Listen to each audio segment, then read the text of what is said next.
Hey everyone, hope you all had a great weekend. Thanks for joining me on November 14th. And as always, we are not financial advisors, and everything you see on here is for educational purposes only. Alright, let's get started with Bitcoin and the dollar. So, a lot has changed, especially since my last Monday free update. Unless you saw the session with Liz Cross, and then you can kind of get a little smaller update. But the dollar actually came right back down perfectly on 106 target. Like, it dropped right to it. So that actually played out pretty well. It was concerning because it was following this pattern that I had, but after this whole FTX debacle, like, everything just completely dumped. So this is actually what I wanted to do. I wanted it when it came back down for it to fail, and it did. So we know the fibs doesn't really work too well with the dollar, but our counts do, because that's the second time it dropped down perfectly to knock out this target, the second arrow, and now we just knocked out the second arrow again. So we know this actually works pretty good when it comes to the count system. Sorry, you can hear my cat in the background. Now, the thing here is I need to figure out if the dollar is really affecting Bitcoin or not, because we had one big drop, and that did cause Bitcoin to come back up. Oops, we'll go back to here. It did cause Bitcoin to come back up, but this is normal. Anytime we have some sort of dump, there's always like a little correction, or as most people call it, a dead cat bounce, where it pumps back up, and then kind of either goes sideways or dumps back down. In this scenario, when we went back up, I mentioned that the next, I think it was on Thursday or Friday, I mentioned, hey, we should technically go sideways. There shouldn't be no big crazy moves. We went sideways. Now with this green candle, now you can kind of see the sideways. But we did kind of slowly drop over the weekend, but it's normal. The weekends are technically, like, they usually just kind of go sideways. Same thing with Monday. Like, this might actually hold where it's at right now, or drop back down a little bit. They don't tend to be big moves on these days. Now, last night, I think it was like midday, I send out a signal alert letting everybody know, hey, you know what, like, careful, like, we could dump back down again, because usually the fourth candle is usually a big drop, or it actually recovers. Because throughout the day I kept mentioning, like, we had 3 days that we dropped. The fourth one's showing that it's dropping back down, but it just didn't feel right. Like, there's got to be at least one green candle before it dumped, maybe two, so we could actually have another green candle. But for the most part, it should just be sideways before we drop one more time. So we started dumping yesterday after I sent the message, but while I was asleep, it actually ended up landing on a strong reversal fib, and then it pushed back up. Somebody bought it big time. Like, that's a big pump. 4% overnight, like, that's huge. So this is like the part where it talks about Bitcoin, where you can't watch it overnight. But yesterday's end of the day summary, I mentioned how it's kind of like a mixed bag. We could some coins were on reversal fibs, like, for example, XRP was on a reversal fib, but it broke. So the ones that were on reversal fibs broke, and the ones that weren't are now on reversal fibs. So it's kind of like a mixed bag in a sense. But our 30-cent XRP is right there. Honestly, we thought it was going to follow the pattern. It was following nicely until the whole FTX came out. So that completely took everything out of pattern, which is normal. Usually we wait for the break, and this is why we wait for the breakout. Like, the pattern showed it do this, and then it took off. So it's kind of like that, reverse head and shoulders. We always wait for that breakout. We don't try to get in too early, because again, they could fail. It's just kind of like a general view of like where we're going. Unfortunately, it completely dumped pretty good. Now, the thing with that though, we knew that, hey, look, we had to go up a little bit more, at least to hit our target of 21, right? Our count system target, and then to go up a little bit more, just to be like, okay, cool, there you go. And then we saw it coming back down. Not as fast, but we saw that coming back down to 19K and even R17. We had those two targets for a while. We didn't even touch our target, which is kind of sad. We missed it by 400, right? Everybody over here was saying, oh, we're going to dump back down. I was the only one like, no, we're going to go up a little bit, like at least to my 21, and then dump back down towards the end of the month. So the question now is, since we dumped sooner, what is the end of the year going to be? because we do know everybody takes their profits in December. We also started dumping on the day of elections. So another thing that I've been saying for weeks, we're gonna be bullish until the elections, right? And I've said this for a bunch of times. Like, I feel like they're not gonna let the market be bad, while the elections are going on. As soon as the elections hit, the market is completely dumped. So it goes to show like how manipulated it is. You know what I mean? Like, it's pretty terrible. That and the whole FTX thing. Then the FTX thing happened and completely like dumped the market even more. It did recover though, but still dumped it down. As of right now, on the way back up, we're not on any reversal fibs yet, so we can push up a little bit more, maybe to like 17 or 17,200 area, right? In a rare chance, we could even push up to the top trend line. I want to wait to see where this green candle closes so I can get a little bit more information. But for right now, we have to just watch it, because if it could completely keep coming back down, right? There was just like a little like bull trap in a sense. This fourth candle usually has a big dump, and maybe other people knew too, so they're like, you know what, let's short it, and they ended up doing some longs. But we'll see what happens today. Again, once it hits 8:30, 9:30 in New York, the Fed meetings and all that stuff could cause it to be a little wonky. So I want to wait till this closes to see where we're gonna go next, because again, when we look at the alts, some of them are still in reversal phase, so maybe we could push back up, for the second green candle that I said like we could have. Because I know we needed one. I kept saying it over and over and over, but our 30 cents is right there. So we can do something like this where we do go up a little bit and then come back down and knock out our 30 cents on XRP. Oh, but going back real quick to this, yeah, this completely knocked out our two targets for 17 and 19 and 17. So that's pretty crazy. And in Liz's the session I did with Liz, she actually said like, oh, I see it's going down and like down to 16. She got pretty close. The lowest we went to was 15.5. So average about 16. So good call on her. That was pretty cool. I wish we would have went up a little more, followed the pattern, and then dumped all the way back down. But FTX happened. So looking at H bar, we are on a reversal fib right now at 0.0432. Algo, and this is what's interesting. Remember how on a lot of coins, we had bearish targets, and we knew we had to come back down also because like Atom and other coins had bearish targets. So like, look, it feels like we have to still come back down to close those. So this was, Algo came down to 28 cents, knocked out that target. Rose didn't have any. It's not on any reversal fib yet. Now it's the same for Shiba that it didn't do the target. Like we were, well, not the target but the pattern. We were like right here. We just need to go up and then have a big old pump. So we went down like this. We just needed to come like this and then head up. Like we were getting close. Unfortunately, FTX came in and ruined all the fun for us. So I can delete this. So I have to come in. Well, I have to give it a little bit. I have to give it a week or two for it to like kind of give me a hint of the next pattern, see where we're going. But as far as everybody else, Matic dropped back down, still holding pretty well. I did mention like it could hold on this trend line here, and it's pretty much doing that. Oh, LUNC. Now, LUNC was the only one who was like, you know what? There's a chance it could still be in the pattern, because LUNC did give a hint of a random drop, and that could have been this. But unfortunately, it's staying kind of low. If it would have been up here going sideways, that would have been perfect. I'm still gonna watch this one. I'm gonna watch for a random pump. So I'm going to be watching for this random pump, because maybe this can still play out. Well, we'll see.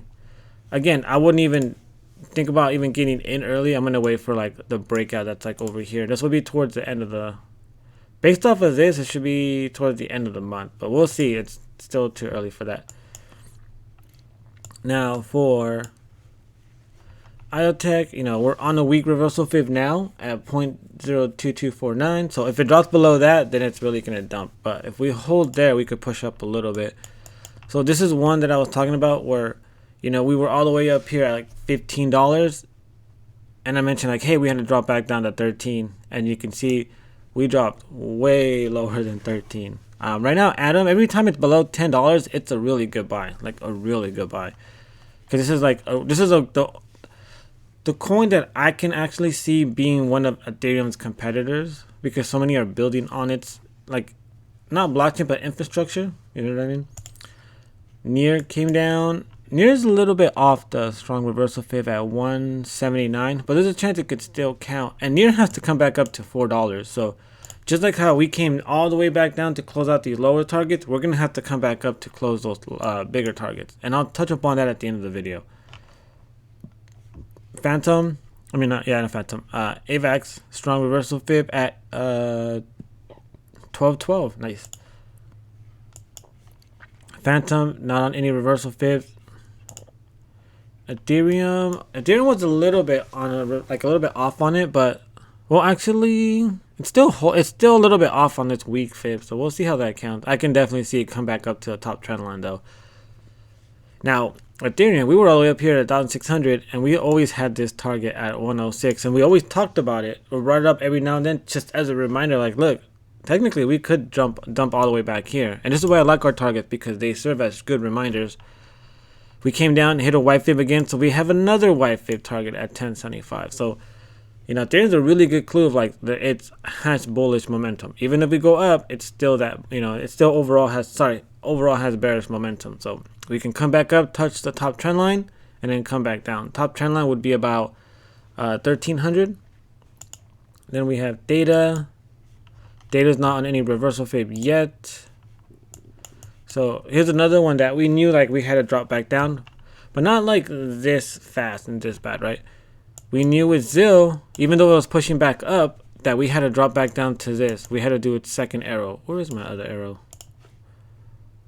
So we dumped back down. We actually dumped lower than this. So this second arrow should have been like up here, but again, there was just so much momentum. But at least we kept talking about like, hey, technically we have to drop. It just dropped too soon.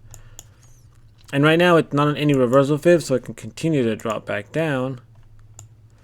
Doge did land on a strong reversal fib at 0.07888. I like that number. I'm gonna delete this because this didn't play out. But this one we kind of knew. It's like I was like, that's too early and it doesn't really match too much, so we didn't really talk about that one. But as far as everybody else, we're not on any reversal fibs, except for DOT. Yeah, DOT could be at 5.43. So when I give these prices, these numbers, these are numbers that we have to stay above. So if we drop below these numbers, then they dump back down. But here's something interesting. BAT landed on a white fib at 0.2093. So this means temporary reversal up and then come back down. So we know we're going to come back down. But I was waiting for, I was expecting us to have something like this, where it kind of gives it that image of like, we needed at least one green days or too many red days. Plus it was like the weekend. And after all this drama happened, you know, it should have been like cooling off. And now it looks like, okay, now it is the sideways days that Alonso was talking about. Because they were like kind of like, you know, smaller green days. Even though it was like a downward trend, this green day kind of makes it look like, all right, cool, it was the sideways. We could even push up one more time. If we don't land on any reversal fibs, we could push up one more time. I want to wait to see where we close. But ultimately, we're going to eventually have to come back down. Anytime there's a big drop like this, they usually drop in two waves. So if it drops one, it'll act like it's going to come back up, and then it'll drop again. So, you know, the target of 14K that everybody keeps talking about has a really good chance of actually playing out. So, again, I'm going to have to wait to see where we close on this candle to kind of see a little bit further out. Let's see. Anything else? I think that's pretty much it for today. It's not too long of a video. Like usually on Mondays are pretty long because I have a lot of going on. Yeah, other than that, we just have to wait for this candle. We knocked out our two targets, which is really good. The fact that we knocked out 17 is actually a good sign, because now it's like, all right, cool. We got out that way. We don't always have to like talk about where I see the market, but there's still that 17 there. And then I'm like, all right, this is what the market's going to do, but we still had that 17. You know, I always have to repeat myself to remind people, look, still got that 17 and 19. knocked it out. We don't have to worry about that. We don't have any bullish targets. We just know that every time we drop in 2 waves, so we have to drop one more time. We just don't have a target to where it's gonna drop. We'll have to see once it heads up, and then on the way down, maybe we'll have some idea. But with that said, yeah, I'll keep everybody updated throughout the day. It was an interesting drop. And this is what I mean. You should always dollar cost average, just in case if we have random drops. You don't want to be all in as the market starts to recover. You know, like, oh, it's gonna go up. Okay, yeah, let's go all in. No, always DCA. Don't and I do smaller DCAs. A lot of people think that, you know, I'm doing big numbers. I'm not putting big numbers in. Every time I DCA, every time I add to my bag, because I know on the long scheme of things, like the long thing. I'll just show you real quick. I still want to keep the video short. Yeah, this actually dropped below the green line. We actually have to, honestly, now that I look at this, we have to get back above this. So we have to come back up to like 19K soon, before this weekly prints. Wait, actually,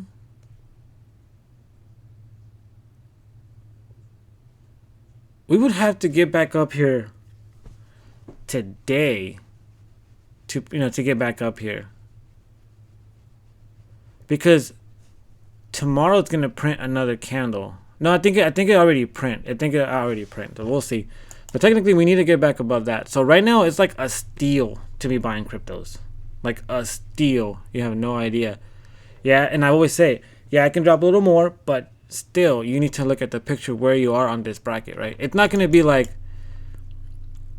where's my little drawing thing? A bunch more brackets are gonna pop up automatically. And oh, you bought in the middle. No, like this is the bottom. Like this is the bottom here. Like it's gonna eventually come back up to that. And I feel that 2023 should be a little bit better than 2022. So you definitely want to be buying the dips, guys. Don't sit back and be like, oh, well, I'm gonna wait for more. Because again, I've been there and I've seen plenty of people make that mistake as well, where they're like, oh, nope, I'm not gonna buy. Nope, because it's going cheaper. I'm still buying little by little. And like I mentioned earlier, I'm not buying like big amounts. I'm doing like $200 here, $100 here, $300 here. Unless it's like a brand new project that I really want, then I'll be like, all right, cool, I'll put like 500. But I'm not doing any kind of big amounts to make people think like, oh, you know, he's a whale or something like that. I wish, and that's the goal for next year. But with that said, thanks for joining me today, and I will see everybody on the Discord or on the next Monday update. And for those that want to stay up to date, I do have a paid, you know, Discord where I do post, you know, consistent updates. Whether it's my $10 tier where I give out, you know, daily market updates, so you could have seen as all this carnage was happening, kind of like, okay, hey, look, we're gonna drop more, we're gonna go sideways. You know what? Like, we should have a big, strong buyback, because every time we dump, people, once it finishes dumps, like people buy back. So we saw that big old green candle come back up. For $30, you get the peace of mind, so you can join the Discord, so you get the market update, Discord access. You get the signal alerts, kind of like how last night I did send out a signal alert to kind of like keep, you know, kind of give you what's going on. And if, you know, when you're not near the computer or anything like that. Now I do have the Edge tier, which is $60 a month, and that gives you the previous, but you actually can request charts and view the trade calls that we do. So we have a separate room for that.